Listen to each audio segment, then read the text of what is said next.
मित्रों, तुम सब यहां बैठे हो, श्वास चल रही है, रक्त दौड़ रहा है, हृदय धड़क रहा है। तुम सोचते हो कि तुम जीवित हो, लेकिन मेरी आंखें कुछ और देखती हैं।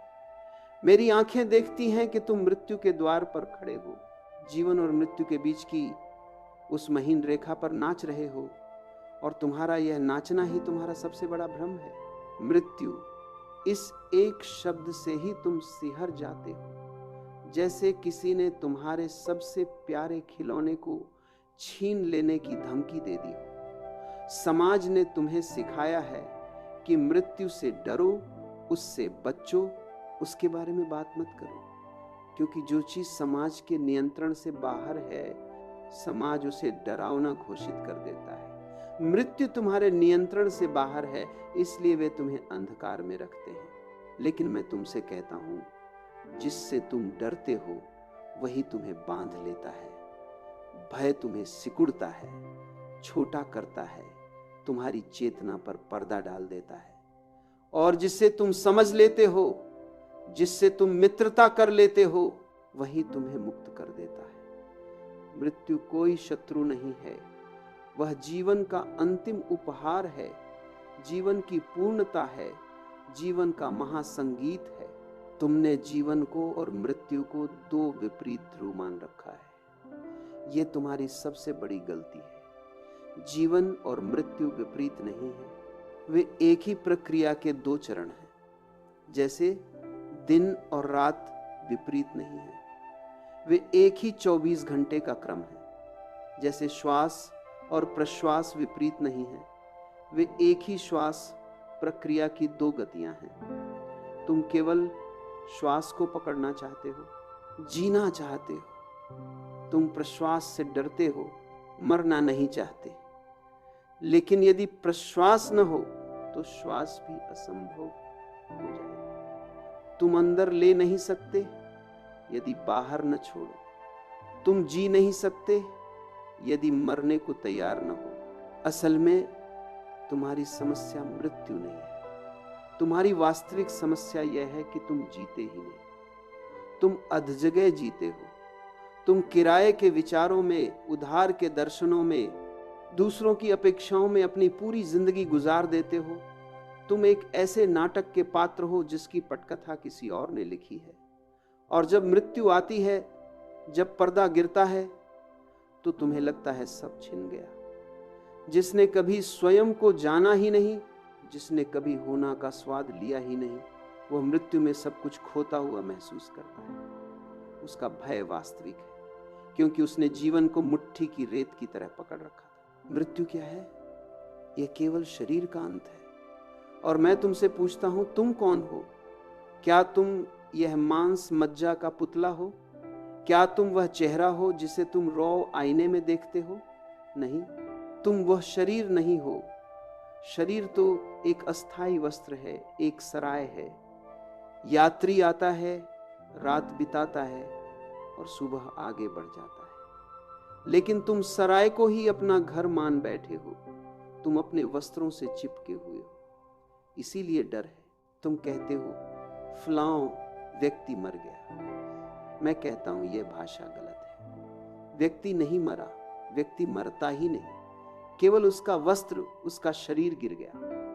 जैसे कोई अभिनेता एक भूमिका छोड़कर दूसरी भूमिका में प्रवेश करता है, वैसे ही चेतना न गिरती है, न मरती है। चेतना केवल रूप बदलती है, यात्रा बदलती है। ये चेतना, यह साक्षी भाव, ये देखने वाला यही तुम हो। और इसका न तो कोई आरंभ है और न कोई अंत। यह सनातन है, तो मृत्यु से भय क्यों? यह भय इसलिए है क्योंकि तुमने अपने जीवन में कभी भी गहरे उतरने का साहस नहीं किया। तुमने हमेशा सतह पर शोरगुल में भी में रहना पसंद किया। भीतर का सागर शांत है और उस शांति में ही मृत्यु का रहस्य छिपा है। जो जीवन से भागता है, जो अपनी ही भावनाओं को दबाता है, जो खुलकर न हंसा न रोया, जिसने प्रेम को केवल एक सौदा समझा, वही मृत्यु के सामने कांपता है। उसके पास याद करने के लिए कोई सच्चा क्षण नहीं है। उसके पास जीने के लिए कुछ नहीं बचा था, लेकिन फिर भी वह मौत से चिपकना चाहता है। और जिसने जीवन को पूरी तीव्रता से जिया है, जिसने एक एक पल को उत्सव बनाया है, उसकी मृत्यु भी उत्सव बन जाती है। वो मृत्यु का स्वागत ऐसे करता है जैसे कोई प्रिय मेहमान घर आया हो। उसके लिए मृत्यु जीवन का अंत नहीं, बल्कि उसका चरम शिखर है। मृत्यु का निमंत्रण अब मैं तुम्हें बताता हूं कि मृत्यु अचानक नहीं आती। यह तुम्हारी सबसे बड़ी गलतफहमी है। मृत्यु धीरे धीरे अपने संकेत भेजती है।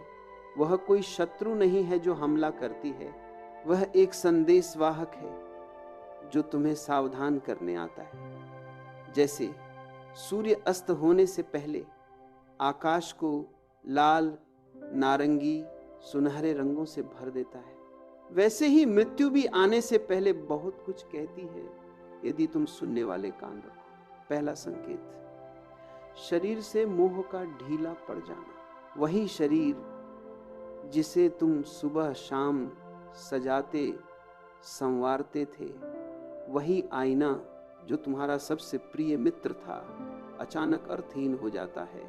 शरीर अब घर नहीं लगता। ये अच्छा संकेत है। ये संकेत है कि यात्री जाने की तैयारी में है। चेतना स्वयं ही अपने निवास को त्यागने की प्रक्रिया शुरू कर चुकी है। यह मोह का ढीला पड़ना एक सहज प्राकृतिक प्रक्रिया है। यदि तुम इस ढीलेपन को स्वीकार कर लेते हो तो तुम्हारा आधा भय यही समाप्त हो जाता है। दूसरा संकेत, आहार और निद्रा का रूपांतरण। धीरे धीरे भूख और प्यास कम हो जाती है।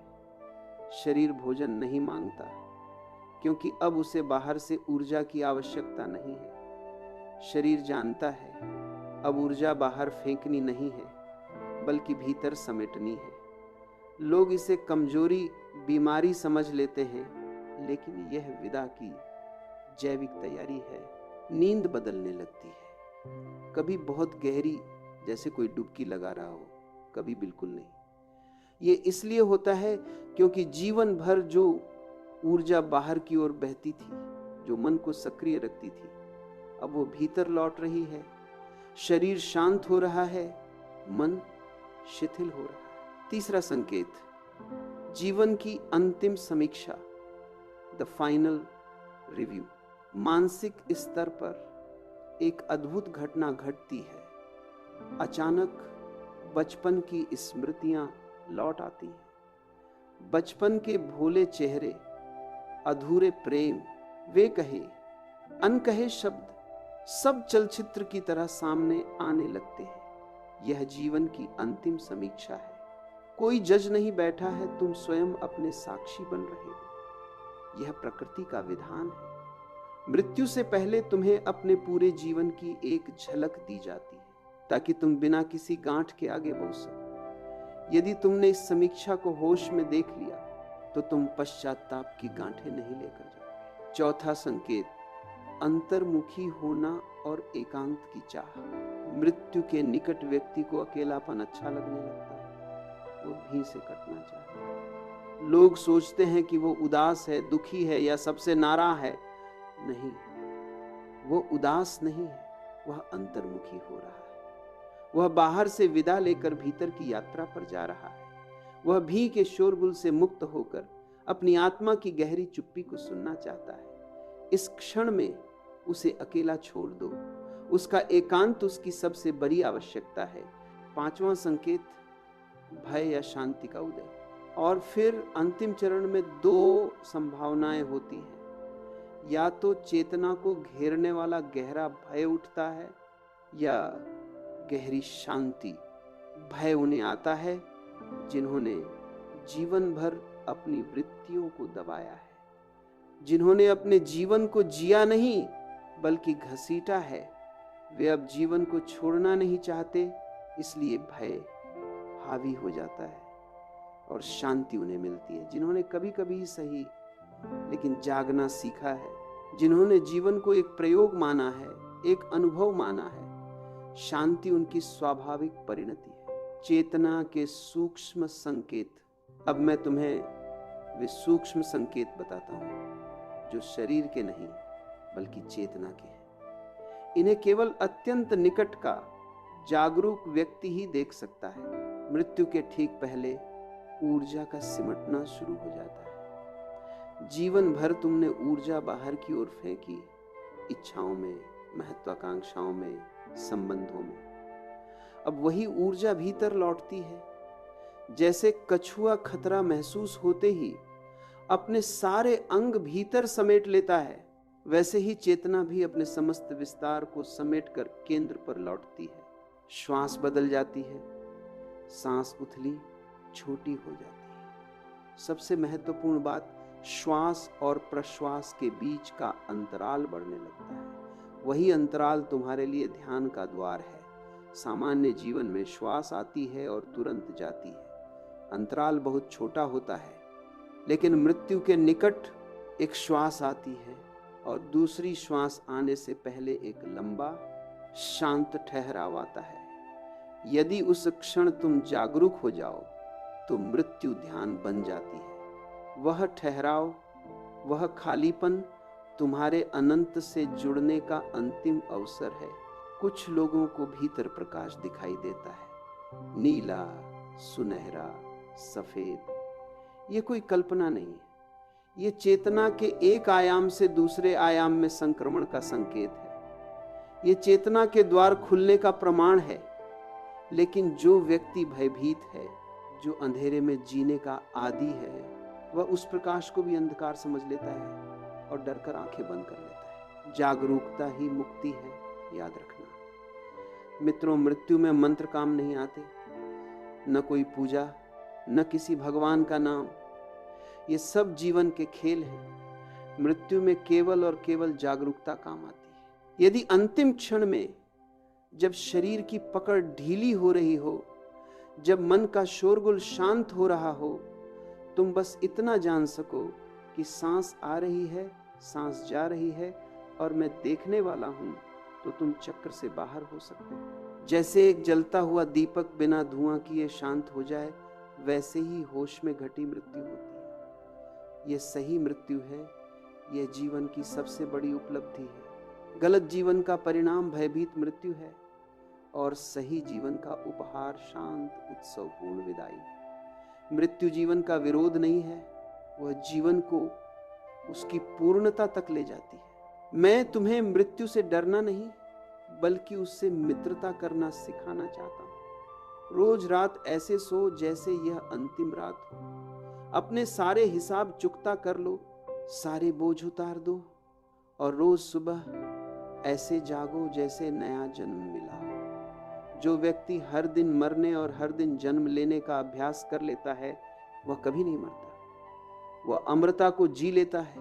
मृत्यु कोई अंत नहीं है, वह तुम्हें तुम्हारे घर ले जाने आई है। जिस दिन तुम मृत्यु के सार को समझ लोगे, उसी दिन जीवन एक उत्सव बन जाएगा, क्योंकि भय विदा हो जाएगा।